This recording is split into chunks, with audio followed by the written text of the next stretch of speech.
Hi Waterstones customers, my name is Christie Watson and I'm the author of The Language of Kindness, A Nurse's Story. I went back to work much too soon after my dad died, before his funeral even.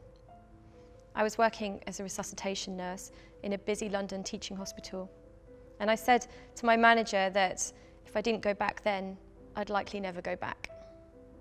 But inevitably, the first call that I had that day was to the oncology wards.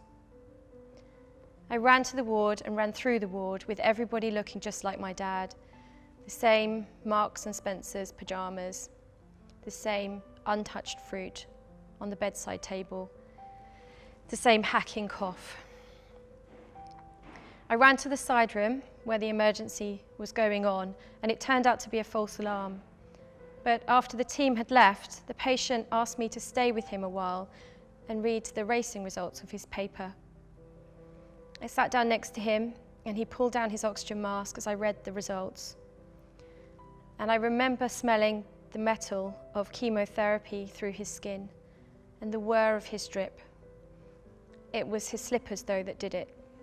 The exact same slippers as my dad's, underneath his bed neatly. I burst into tears and I cried and cried. I cried so violently that I knocked over a glass of water. And he pulled me towards him and held me underneath his arm. And I remember his xylophone rattling chest and him telling me it would be okay. And I remember very clearly this man, this stranger, being the nurse for a short while and me being the patient. And I wished with every part of me that this stranger, this man who was dying of cancer, was my dad. But of course, dying is not always the worst thing. Later that day, I met Betty. Betty was on a trolley in a corridor outside accident and emergency. She was elderly and alone and terrified. There was nothing medically wrong with Betty.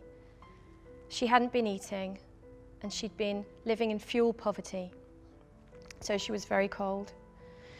I didn't do anything medical for her. I found her a sandwich and a cup of tea, and I held her hand as she told me stories about her husband Stan, how they danced, and how time flies.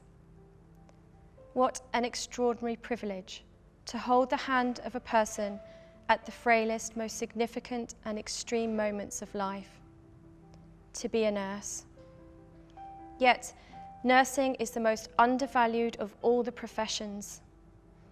There's a whole genre of narrative nonfiction that's written by medics, and I love reading it. But there's very little written by nurses. I feel hugely proud to be able to give patients like Betty a voice and to give nurses a voice. We might all be like Betty one day. The NHS is full of patients just like her. We will certainly, each and every one of us, be nursed, and all of us will be nurses. And at that time, love and kindness will be the only things that matter.